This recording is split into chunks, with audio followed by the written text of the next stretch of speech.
ahorita cuando yo estaba ahí, me fui en llanto, porque me compungí en el sentido de que de lo que voy a hablar hoy, lo más breve posible, me acordé que cuando yo vine a esta congregación, que hablé con mis líderes, el pastor y la pastora, yo estaba en una condición bastante crítica. Estaba como está la batata asá. ¿Usted sabe cómo está la batata asá? ¿Eh? ¿No saben? Decacarándose. Pero me estaba decacarando no tan solamente en lo económico, en lo emocional, estaba vuelto un desastre. Entonces, yo vine, me senté con ellos, les expliqué la situación y le dije, ¿y qué pasa? Que yo me desconecté de la realidad y comencé a servirle a Dios, ¿verdad? Porque uno no, tampoco me voy a morir ni me voy a suicidar. En ese proceso, y realmente me compungí porque es que no puedo ahora. Yo recuerdo que yo me hice gerente CCO de la acera del frente, ¿verdad? Y de algunas cosas aquí, de lo que se representaba la planta física. Y yo me acuerdo que yo venía en una Honda Odisea blanca que yo tengo, ustedes la han visto, ¿verdad? Y traía mi saco y mantenía eso limpio dentro de lo que podía y hacía aquí muchas cosas, colaboraba con Humberto. Entonces, en ese proceso Dios inconscientemente me fue ayudando, me fue ayudando. Y ahorita fue como que, o sea, obviamente uno siempre está consciente de donde Dios lleva a uno. Pero ahorita, como que algo, ¿verdad?, afectó mi psicología, porque miré muchos años atrás de cuando yo estaba ayudando, de cuando yo estaba haciendo aquí cosas, y ahora, al no poder hacer esas cosas y tener, digamos, tanta falta en cuanto a presencia, por ejemplo, yo no pude venir al culto de caballeros o de los padres, y es precisamente de lo que vamos a hablar hoy, de cómo Dios prepara o cómo Dios te pone a elegir entre el camino largo y el camino corto.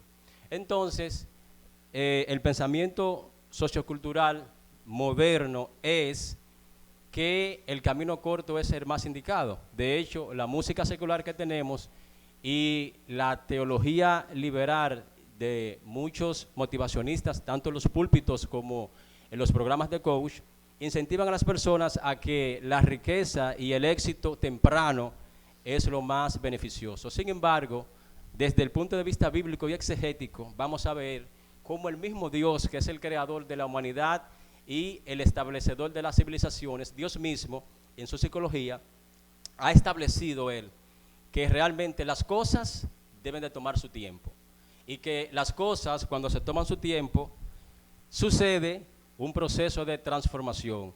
En la botánica hay una máxima que se llama factores de cambios ambientales, que es el proceso al cual es sometido una planta cuando se aparta de un ambiente hostil, y en ese proceso de sanación, entonces la planta experimenta lo que nosotros conocemos como una transformación o una metamorfosis. Todo eso pasa en espacio-tiempo, lo que quiere decir que ni la teología bíblica y el comportamiento divino nunca ha patrocinado la prontitud en el progreso ni en la búsqueda del éxito. Les digo esto porque muchas personas a veces nos frustramos en el proceso de nuestras oraciones. Hay ancianos que testifican que tienen 20 años orando por sus esposos. Eso hay que admirarlo, porque yo no duro 20 años orando por nadie.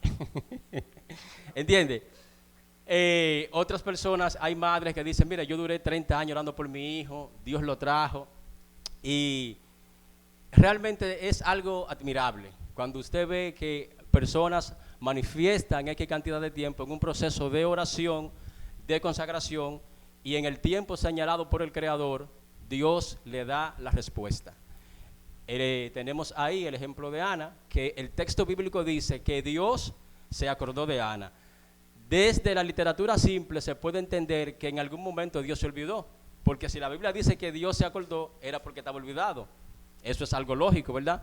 Dentro de la lógica de lo que es la semántica. Sin embargo, Cuando la Biblia dice que Dios se acordó de Ana, está diciendo que el tiempo señalado de Dios para Ana llegó en ese momento. Eso es lo que quiere decir la Biblia. El tiempo señalado para ti, en un momento determinado, cuando la aguja del reloj que está para ti llegue, entonces el Creador se va a manifestar a tu favor. Lo otro es que me acordé, o como dicen los muchachos, que a la pastora no le gusta, me acordé de una expresión que dijo la esposa del pastor de la iglesia donde yo me formé, que en una ocasión fueron a presentar unos niños y ella después, yo le estoy diciendo esto porque ustedes no la conocen, no es murmuración, ustedes no conocen a esa mujer. Ella después, en una reunión de líderes, manifestó que ella estaba incómoda con la comunidad porque la comunidad estaba tomando la iglesia como amuleto, llevando a los hijos a presentar. Sin embargo, ellos no asistían a los cultos. Y yo, que era un completo ignorante en ese tiempo, dije amén. Obviamente porque estaba desconectado de los estudios, tanto de los teológicos como de los académicos.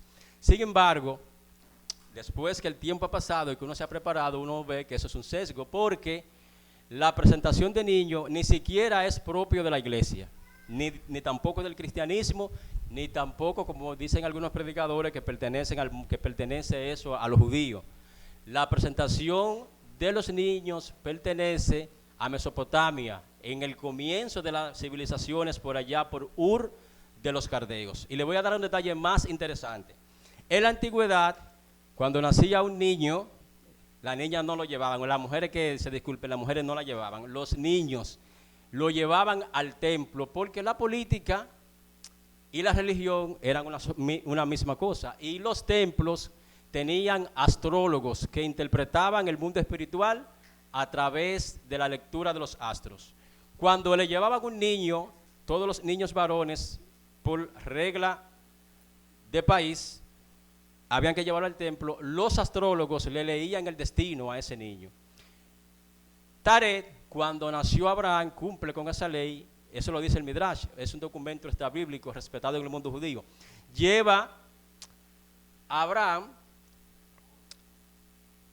El papá de Taret lleva a Taret al templo y los astrólogos le dicen al papá de Taret, mira, tu hijo va a ser próspero y él va a tener 3 hijos. Uno de ellos va a morir joven, otro va a prosperar temprano y otro va a ser estéril.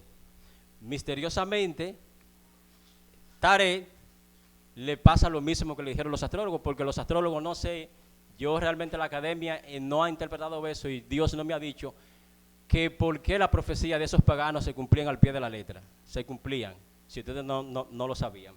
Entonces, Taret se hace un hombre, tiene 3 hijos, y de los 3 hijos se le muere uno temprano, ¿verdad? No, Taret, Harán, ¿verdad? Me parece que Harán.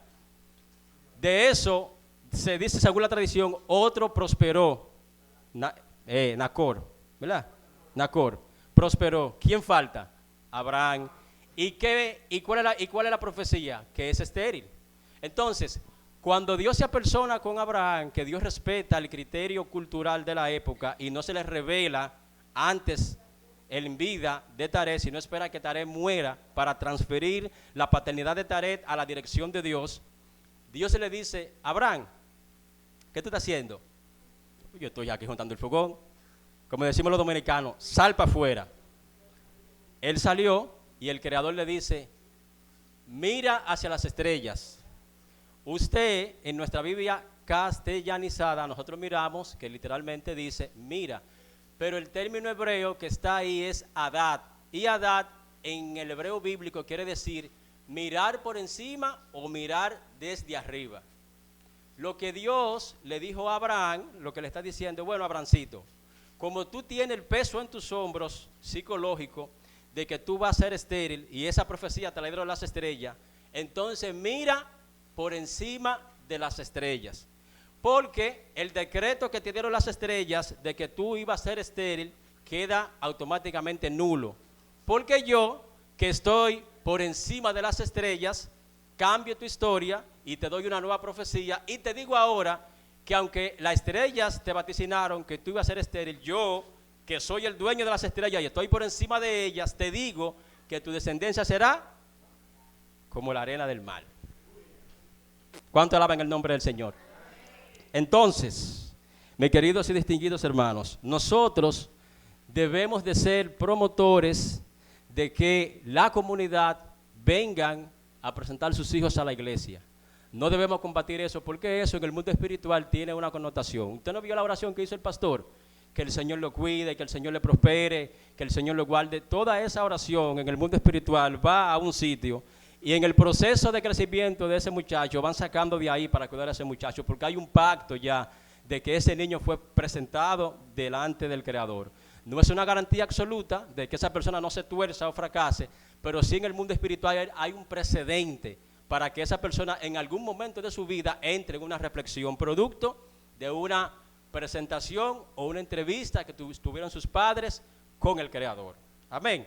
Así que felicitamos a los padres que cumplen, ¿verdad?, con esa tradición, y nosotros, hermanos, vamos a propagar eso, porque eso de alguna manera nos enriquece. Vamos, ahora sí, brevemente, vamos a estar sobre nuestros pies y vamos a leer el libro de Éxodo, capítulo 13, verso 17. Ya no hay que orar porque nuestro pastor oró. Éxodo, capítulo 4, verso 17. Vamos a ser disruptivos en el día de hoy. Cuando hablo de disruptivos, lo que le quiero decir es que vamos a romper paradigmas, vamos a divorciarnos del sistema, de la creencia popular, y vamos a entrar en unos conceptos bíblicos de carácter sapiensales, ligado a la psicología divina, a la cultura hebrea y a los conceptos de estrategia. La palabra del Creador. Aridia, pero son estos lentes, pero este celular como que se me está meneando solo. Vamos a honrar a nuestro Padre en el nombre de Jesús, nuestro Mesías. Amén. Porque dijo Dios: para que no se arrepiente el pueblo cuando vea la guerra y se devuelva para Egipto.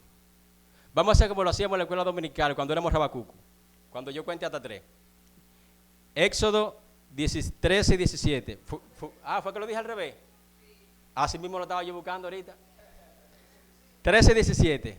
Ok, escúchenme. Esto lente, Aridia. Yo te estoy diciendo que es tan raro hace rato. Y siento que el celular como que se me está torciendo para allá. Ok, dice: porque dijo Dios. Dijimos que lo íbamos a leer todo como en la escuela bíblica. 1, 2 y 3. Porque dijo Dios: para que no se arrepiente el pueblo cuando vea la guerra y se vuelva a Egipto. Siéntese. 13, 17, fue que yo lo cambié ahorita.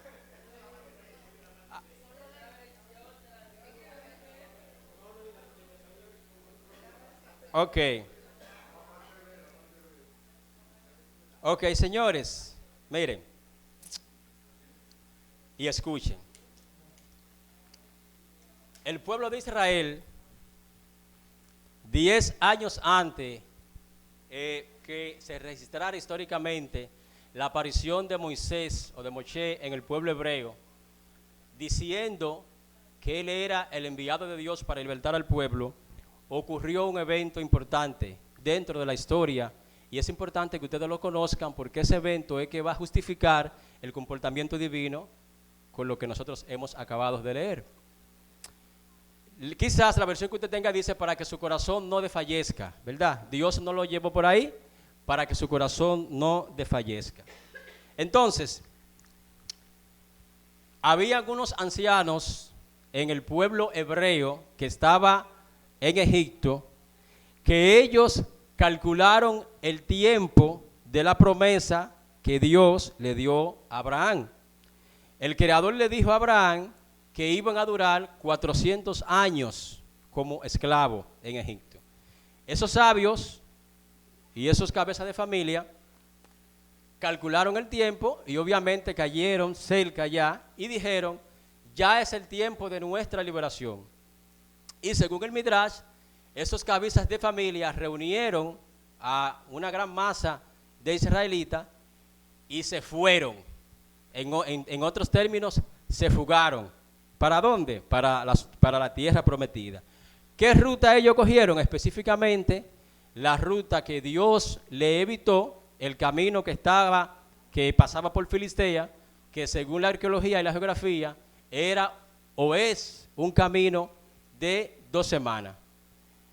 El camino que está por Filistea cubre desde el Nilo de Egipto hasta la Franja de Gaza. ¿Y qué pasa? Que como los egipcios y los filisteos tenían acuerdos comerciales, toda esa franja estaba fuertemente custodiada por bases militares. Y aparte de que estaba fuertemente custodiada, allá en la frontera estaban los peligrosos y los belicosos filisteos. Cuando esa guarnición sale de Egipto, según la tradición, es masacrada por las bases militares egipcias. Entonces, más tarde es a eso que se refiere en términos históricos locales, cuando este muchacho Ezequiel habla de la visión del valle de los huesos secos.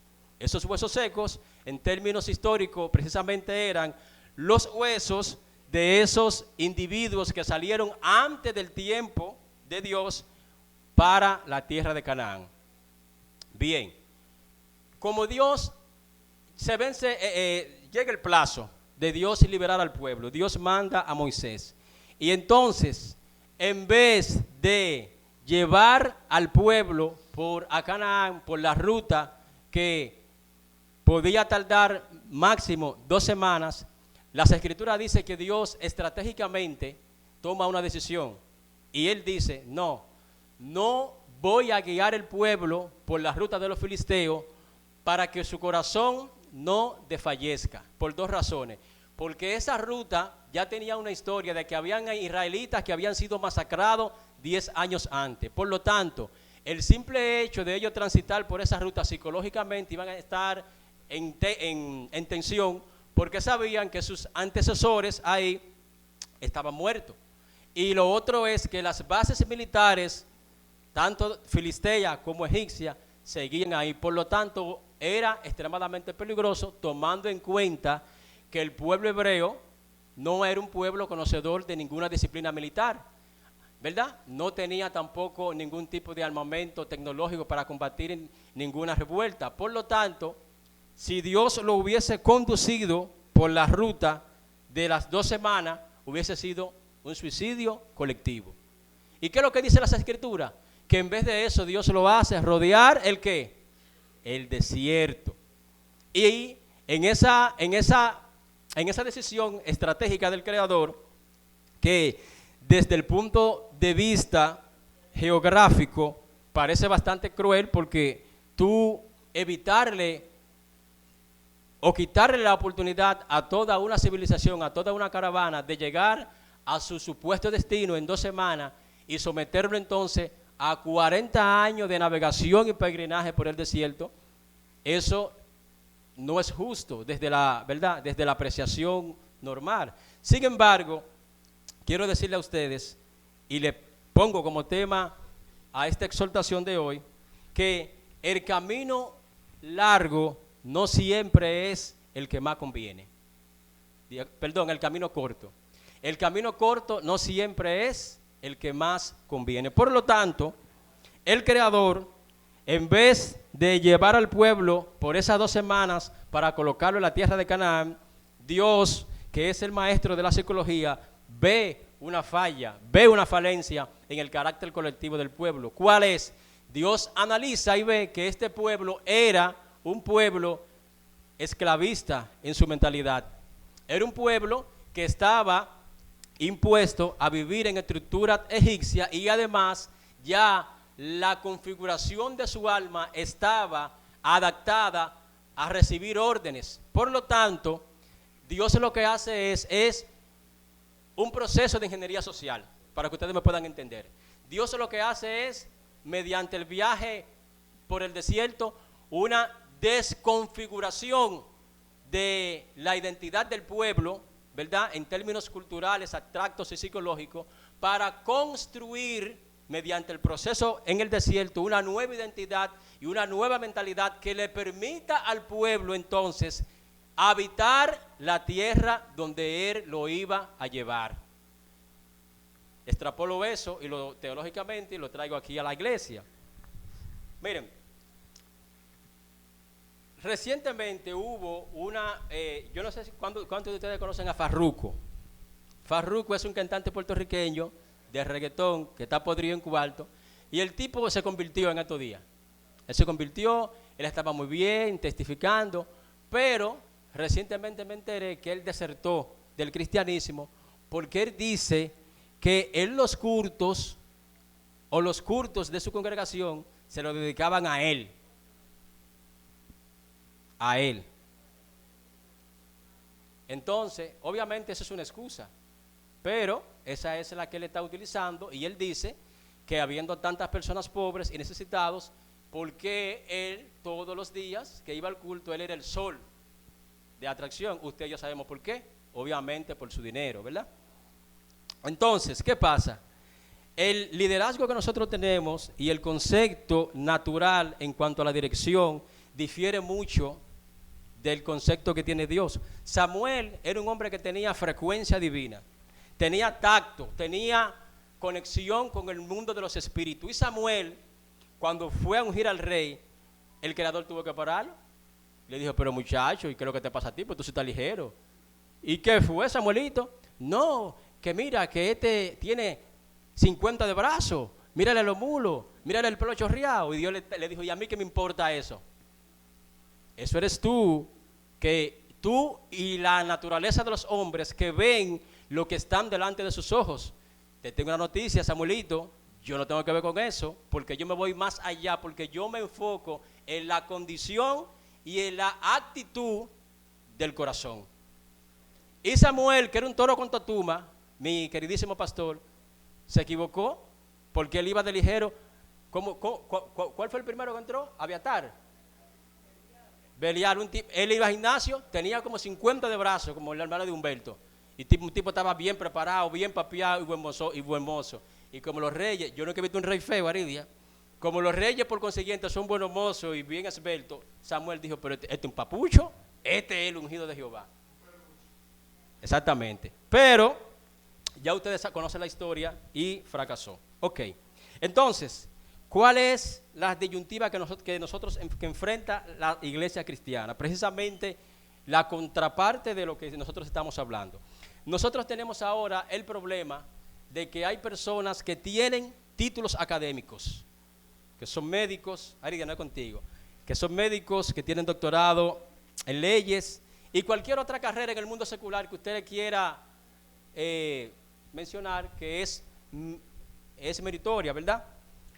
Cuando vienen a la iglesia, que los líderes se dan cuenta que son personas preparadas profesionalmente y además que tienen buenos salarios y que ostentan cierta libertad económica, eso en la psicología de la dirección de muchas congregaciones hace que los líderes sientan inclinación a ese tipo de gente.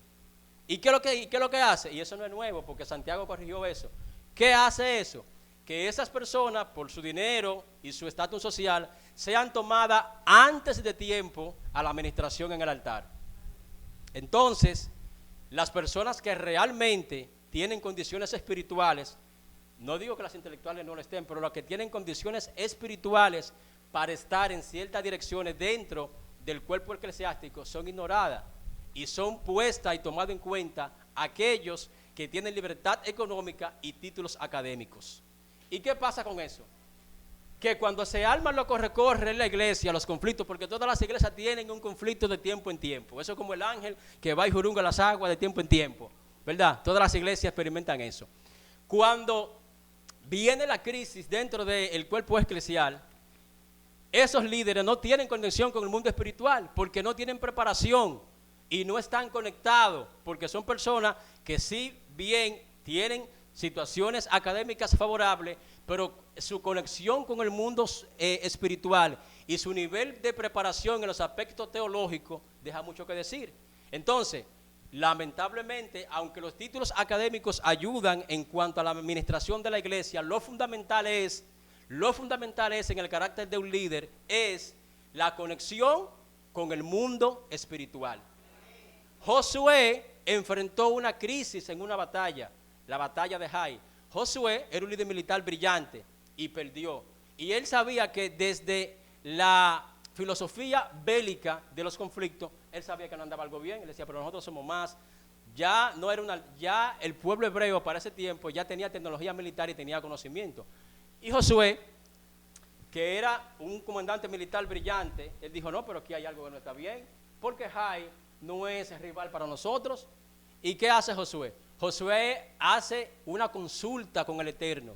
Y como era un hombre que tenía acceso a la fiscalía divina, el Eterno le dijo, mira mi querido, deja tu bulto, que lo que pasa es que hay un problema. Pero ¿y qué es lo que pasa, viejo? No, lo que pasa es que hubo un tipo de ahí que se llenó, se rebosó, como dice el embajador aquí, fue y escondió el anatema que yo dije que no sucediera. Entonces, le digo, si Josué no tiene, porque uno lo lee en las escrituras, si uno ve que el problema se resolvió inmediatamente, pero se resolvió inmediatamente porque el tipo tenía conexión con el mundo espiritual. Si no tiene conexión con el mundo espiritual, Josué va a comenzar a patalear, va a decir, vayan al 100% y compren una botella de aceite de oliva, y va a comenzar a ungir las paredes y a ungir el suelo, y ándame de calzo tú para allá, y mátame una gallina aquí, y tírame la sangre para acá, y vamos a hacer una cadena de oración. Y nada de eso funciona. Nada de eso funciona porque la causa del problema todavía no ha sido resuelta. Y para usted entender cuál es la causa del problema, como usted está limitado, y yo estoy limitado, que no tenemos conocimiento del futuro, tenemos que preguntarle al que sabe de esto, al Creador. Ahora, hay que tener ciertas condiciones para que, en el mundo espiritual, para que su pregunta sea atendida y respondida. Por eso Salomón, no sé si usted se ha preguntado en alguna ocasión, la connotación de que Salomón, cuando el Creador lo entrevista, él pide sabiduría. Pero ¿cómo usted me va a decir a mí que el hijo de un monarca está falta? Entonces Salomón era bruto, Salomón era primo del Chavo. ¿Usted cree que Salomón era un analfabeto? Señores, Salomón era un científico. Era un tipo que sabía matemática, que sabía botánica, que sabía medicina, que sabía literatura, criado con los mejores maestros de su época. Sin embargo, cuando él es entrevistado por el Creador, él parece un completo ignorante, porque el Creador le dice a Salomón, ¿qué te damos? ¿Quieres que te dé la loto? No. Dime, ¿te doy la fórmula de la bomba atómica? No. Pues entonces dime qué tú quieres. No, yo lo que quiero es sabiduría para dirigir a tu pueblo tan grande. Y Dios, como decía el hermano Mateo, no usted, un hermano Mateo nacional haitiano, se sacudió la falda en el templo y dijo, pero ¿y qué hombre es este? Entonces el Creador, usted sabe la respuesta, sorprendido aparentemente la literatura, sorprendido Dios le dice, bueno, por cuanto tú no has pedido paz, ni riqueza, ni la cabeza de tus enemigos, yo te voy a dar todo eso y te voy a conceder también la sabiduría. Y ya usted ve la historia de Salomón, que fue un hombre que fue tan sabio que después a él mismo se molestaba. Le dieron tanta sabiduría que él perdió hasta la tranquilidad. Ok, entonces, mis queridos y distinguidos hermanos, ¿qué es lo que ha sembrado la estructura sociocultural de este tiempo? Señores, tanto en la música como en el cine y en todas las formas de comunicación que tenemos nosotros hoy en esta civilización, se nos ha dicho que el camino cerca y el éxito rápido es lo más conveniente. Por eso se inventaron la carrera de 2 años, antes duraban 4, ahora hay carreras que duran 2 años, se inventaron los cursos intensivos, ¿verdad? Se inventaron los negocios piramidales, que donde te ofrecen que si tú inviertes 10, vas a sacar 20 y tu patrimonio va a crecer, ¿verdad? Y un sinnúmero de factores que apuntan a la estructura de que lo rápido y lo fácil es lo más conveniente. ¿Y en qué ha repercutido esa filosofía desde el punto de vista conductual colectivo? Tenemos un problema ahora, y no tan solamente nosotros como país tercermundista, lo tiene Latinoamérica y lo tienen las grandes potencias como Estados Unidos. Señores, tenemos ahora el problema de la comunidad de los ninis. ¿Usted sabe lo que son los ninis? Los ninis son jóvenes que ni trabajan ni estudian. ¿Y por qué los jóvenes, en su gran mayoría, no todos, esa comunidad no quiere trabajar ni quiere estudiar? Precisamente por la influencia de esa filosofía de que lo fácil y lo rápido es lo más certero. Anteriormente, usted veía que los padres mandaban a sus hijos temprano a la liga deportiva de pelota, porque se tenía el criterio de que, mi hijo, aquí no hay ni estufa, vete para el play, cómete lo que aparezca, tú vas creciendo y con el tiempo, ¿verdad? 15, 20 años tú entonces puedes hacer que nos saque de la pobreza. Ya no. Ahora es, compro un celular, subo un tema de dembow, una frase la digo muchas veces y me hago viral. Y entonces, después que me hago viral, me convierto en una figura pública, me pongo controversial para llamar a la atención y ahí está el dinero. Ya esa comunidad no quiere estudiar porque tenemos programas financiados por ONG locales y extranjeras que siembran esa filosofía en nuestros jóvenes que están idiotizados, porque los jóvenes cristianos, gracias a Dios, la mayoría están en la universidad. Pero miren, bueno, el celular porque él está medio chueco, pero yo hoy, cuando estaba trabajando, grabé un episodio que lo voy a subir a las redes sociales. Eran las 7 de la mañana y había, señores, como dicen los sanjuaneros, una caterva de jóvenes que ninguno de ellos llegaban a 20 años, con los pantalones por aquí, que yo he llamado pal y yo le digo, ven acá, mío, dígame, varón, pero ¿y para qué tú te pones la correa? Porque entonces usan la correa y entonces el pantalón lo ponen por aquí. Digo, pero súbete eso, cariño, porque si tú tienes la correa, no, varón, que eso es así. Digo, no, pero de por Dios. Entonces, eran las 7 de la mañana y cuando hablo con un dueño de local, le digo yo, mira, nosotros estamos mal. Y me dice, mira, nosotros no dormimos por aquí. Y le digo yo, ¿y por qué no llaman a la policía? Pero ¿para qué van a llamar a la policía? Si la policía viene, ellos le dan 2,000 pesos y se van. Entonces, yo hice un video hablando que por la condición que está nuestra juventud es que nuestros políticos, ¿verdad? Lo que se fueron y lo que están es que han abusado tanto de este pobre pueblo. Señores, no hay pensamiento crítico. Y esa conducta en la juventud, escúchenme bien, no es casualidad. Eso es calculado, es patrocinado y es eventualmente sí mastizado por la élite para mantener a la juventud así enajenada como los zombies. ¿Ustedes vieron la película Zombie? Que ellos están caminando pero no están vivos. ¿De acuerdo? Bien. Entonces, esa filosofía de encontrar las cosas rápido es una contraposición a la teología bíblica y al concepto divino que Dios ha plasmado en las Escrituras. Desde el origen del pueblo divino o del pueblo de Dios, que es el pueblo hebreo, la Escritura y cualquier literatura que usted pueda consultar se va a poner de acuerdo, va a haber diferencia en algunos detalles, pero sí lo que toda literatura, la arqueología bíblica y la antropología y todas las disciplinas del saber de las ciencias bíblicas apuntan a que realmente el pueblo hebreo duró aproximadamente 40 años andando por el desierto. Y que en esos 40 años la psicología moderna entiende que hubo una transición de mentalidad dentro del pueblo.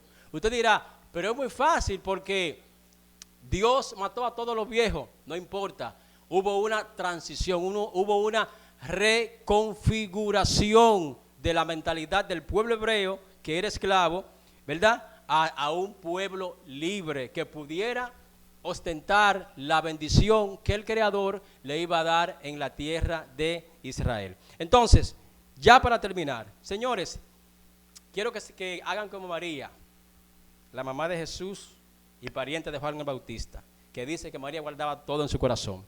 Guarden esta observación que le voy a hacer en su corazón. Señores, hay gente que cambian geográficamente, pero no cambian el estado de su corazón. Ustedes no ven que hay gente que cambian de iglesia y ellos siguen iguales. Y hay gente que cambian de cónyuge. No, ¿cuántos matrimonios tú has tenido? Pero la mujer samaritana es una niñeteta delante de mí. Tú estás loco, muchacho. Mira para ahí, 15 folden de divorcio. ¿Y tú cómo te sientes? Roto. Roto porque el problema, dicen los sabios judíos, que el mal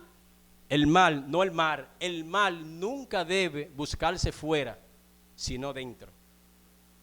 Todo el tiempo dentro. Entonces, ustedes ven que hay personas que tienen problemas con el pastor, tienen problemas con su líder de jóvenes, tienen problemas con todos los líderes y al final ellos dicen, yo me voy de ahí porque en esa iglesia nadie sirve. Nadie sirve, o sea, el único derecho eres tú. Y después tú te lo encuentras en otra congregación. Dime a ver mío, aquí yo estoy peor. Aquí yo estoy peor porque Mateo por lo menos cuando se iba el gas me llamaba. Este desgraciado se ve el gas y él ni sabe. Es más, este no sabe que yo tengo tanque de gas. Pero, varón, en la iglesia que yo me congregaba antes de venir para acá, yo era presidente de los caballeros. Y había un moreno que tenía como 7 pies, con unos brazos así. Y un día me dice, el varón, yo me siento mal. Y le digo, ¿yo y por qué, ministro? Sí, porque a mí nadie me visita. Y yo lo miro. ¿Cómo es, ministro? A mí nadie me visita. Y digo, varón, pero tan buenos brazos que tú tienes y tan buena pierna, ¿por qué tú no te interesa mejor en visitar tú? Porque tú estás en salud, tú pareces un puerco cebú. Toma tú el tiempo y ve tú donde la gente que tú dices que no te visita, aparécete donde los ancianos, donde estos hombres que tú ves que no vienen a la iglesia. Ve tú, querido, porque tú estás en salud. El hombre terminó yéndose de la iglesia, Mateo. Se fue. ¿Entiendes? Entonces, mis queridos y distinguidos hermanos, la filosofía bíblica y el criterio teológico de el Éxodo es, por así decirlo, una evidencia de que la sociedad actual está equivocada.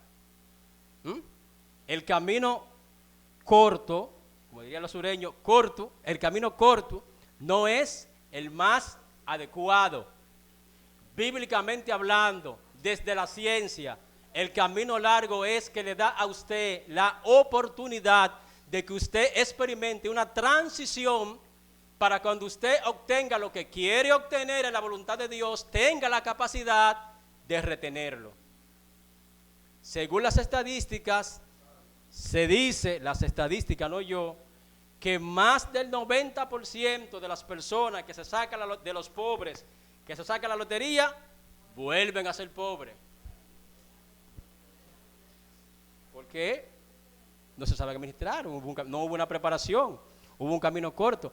¿Por qué las personas que se van a practicar una bariátrica o se van a hacer una lipo tienen que ir primeramente a someterse a un proceso psicológico riguroso? Porque los sabios judíos tienen, y la mística judía habla acercamente de eso, porque cuando yo me meto en un quirófano, que yo soy prieto y sin cabello, bueno, los cabellos es que yo me lo quito por el calor, en verdad, porque me molestan mucho. Pero imagínese usted que yo, Arida, me meto en un quirófano y despierte y amanezca con los cabellos chorreados para este lado y blanco. Excelente para tu vista. Pero según los sabios judíos y según la psicología, va a haber una desconexión entre mi alma, que tiene una percepción de la realidad de lo que era. Y eso va a hacer que si yo no me administro bien de manera psicológica, aunque usted me vea bien, ay, pero Miguel sí está lindo, yo pueda entrar en una depresión, porque son factores externos bastante delicados que a la vista del hombre, ¿verdad?, son imperceptibles. En una ocasión, hubo una dama que ella se estaba operando. Y ella se estaba operando y se petateó en la operación. Se murió. Entonces, cuando ella fue al cielo, esa mujer hizo un show allá con San Pedro. Le dijo, muchacho, dale un chance. Le dijo San Pedro, linda, el que viene aquí no sale, ya tu licencia se venció. Habla con el viejo, con el de la tercera. El de la tercera es el tercer cielo, ¿usted sabe? Habla con el de la tercera, que me chancee, que me... Mira, ve. Y San Pedro, está bien. Y San Pedro, mira, señor, hay una muchacha que está regada. Dice, señor, dale 20 años más. Está bien. Y viene San Pedro y dice, muchacha, ¿tienes un salami? Te dieron 20. 20 años más. Y la tipa viene para acá, despierta del quirófano. Cuando despierta, ella se estaba operando de la vesícula, se murió. Le dice ella, porque tenía su dinero, reúnanme a todos los cirujanos buenos de aquí. Dígame, doña, háganme esto, háganme aquello. La tipa se hizo la cintura, se puso glúteo, se puso bemba, de todo. Se transformó. Cuando sale del hospital, viene una guagua, ¡pam! Y la mata. ¡Qué bobo! Ella ahora va allá donde San Pedro. ¿Pero y qué fue? Y tú no me dijiste que me iba a ganar 20 años. Y le dice San Pedro, pero eres tú. Ay, Dios mío. Señores, la transformación tiene que ir de la mano el tiempo y el espacio para que su cuerpo, para que su alma lo asimile. Así como hay un proceso de exigencia para que el alma reconozca los cambios del cuerpo. Por eso es que el nutricionista te dice, come sano y haz ejercicio. En la medida en que tú vas haciendo ejercicio y tu cuerpo se va formulando, ¿no es así, ministro? Hay una armonía entre tu cuerpo y tu alma y él va reconociendo los cambios externos y eso se va transformando. Pero cuando tu alma despierta y te ve a ti en una condición que ella no te reconoce, entonces entra lo que es un proceso de descomposición interna y la gente termina cayendo en depresión y en ocasiones hasta suicidándose porque la gente cae en vacíos existenciales que luego no puede explicar. Entonces, como yo le digo a mis estudiantes, siempre, y ayer hablamos de eso, que uno de mis estudiantes en una clase que estaba dando me estaba diciendo que la Biblia ha sido contaminada y ha sido manipulada. Una clase que estábamos dando de divinidades y él estaba diciendo que incluso la Biblia tiene una parte inspirada y una parte revelada. Entonces yo lo corregí y le estaba explicando que hay que tener cuidado con ese señalamiento porque el proceso de inspiración en términos técnicos es el permiso que Dios da para que las cosas se escriban. El hecho de que la Biblia registre una situación no quiere decir que Dios esté de acuerdo con eso. Cuando usted ve que Dios dice que el matrimonio de este muchacho, el papá de Isaac, de Jacob, la Biblia dice que el matrimonio de ese de Isaac o de Jacob era disfuncional. Y dice que Jacob amaba a uno y la mamá amaba a otro. Eso es una tragedia de la familia. La Biblia no está patrocinando eso. La Biblia está registrando ese hecho. Y bajo el registro de ese hecho, como Dios es el autor, es un registro que aunque es amoral, pero es inspirado porque el Creador permitió que estuviera ahí para que usted y yo nos repitiéramos ese patrón. Eso es un punto, ¿verdad? Y lo otro es que yo le explicaba a ellos, que yo le decía, mire, es verdad, doctor, que la Biblia ha sido manipulada y ha sido contaminada por las edicciones, pero tiene que entender que existen lo que hay variantes textuales, porque en el hebreo bíblico hay muchas frases que si usted la pasa cruda, como están, los menores de edad no pudieran leer la Biblia. Tú sabes de algunos casos que son de carácter sexuales bastante fuertes, y los editores lo que hacen es que buscan palabras suaves para tapar, para que un menor de edad lo pueda leer y para que la gente la pueda procesar. De manera que hay que tener cuenta con eso. Y todo eso, mis queridos hermanos, es parte del proceso espacio-tiempo que Dios elaboró para que usted y yo experimentemos una reconfiguración que nos va a permitir a nosotros sostener y mantener lo que Él ha decidido darnos a nosotros y a los nuestros. Vamos a estar de pie y vamos a orar.